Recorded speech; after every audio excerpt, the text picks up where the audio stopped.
Inside the King of Kings congregation, some 800 people recently attended 2 concerts of Hebrew worship songs. It was a night of worship and singing through the scriptures, singing through the Psalms. Everyone was invited, and we were very upfront about what this event was. That was important to us, that all of the people attending knew exactly what they were coming to through the purchase of tickets well before the event. But outside, something else was going on. So as the worshipers were trying to come in, the protesters would block them. They would get in their way. They would physically put their hands on them, put their body on them. Senior pastor Chad Holland told CBN News protesters verbally and physically attacked those trying to attend the concert sponsored by the Messianic Jewish Alliance of Israel. Several people that got harmed, they got accosted.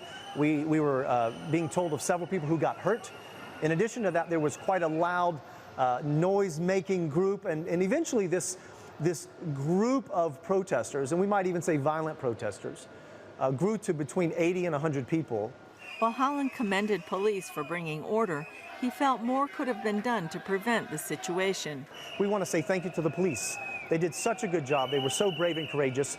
All we would want is for the police to take it more seriously early on, to send more police early so we could avoid this whole event altogether. One of Jerusalem's deputy mayors, Aryeh King, stood behind and supported the protesters, which included many teenagers and young men.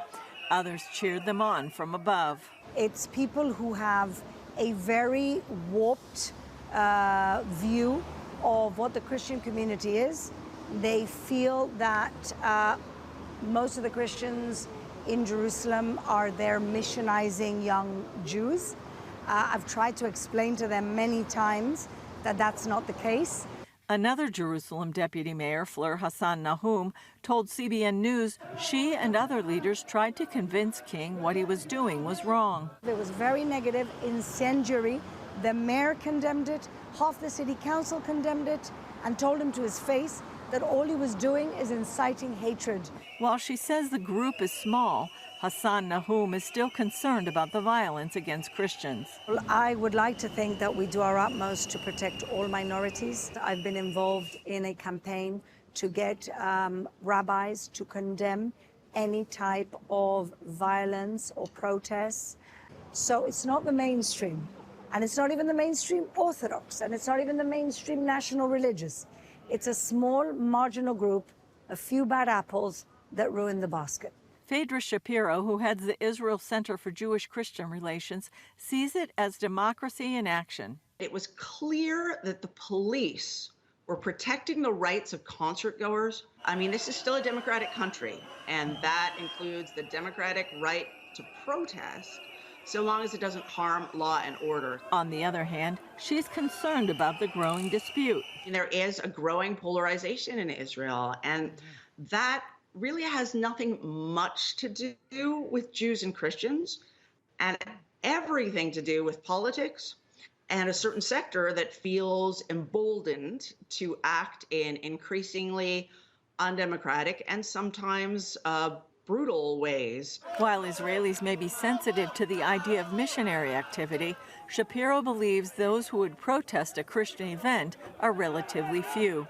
She also feels Israelis should turn their energies elsewhere.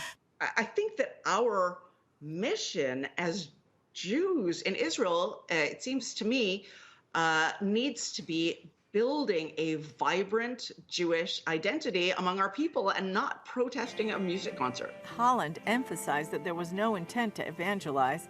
He says what happened exposed people's hearts. Worshippers were coming for one heart of love for God, love for one another, and the protesters had a different heart motive, and they didn't seem to care if someone was a man, a woman, a grown person, a child, an elderly person, or a baby. They didn't seem to care. They were going to promote this violence, make this noise, and again, we believe they were just grossly misinformed about what the whole event was. The musical evening has been an event for years. Holland says he hopes next time they can come up with a way to make it just that. Julie Stahl, CBN News, Jerusalem.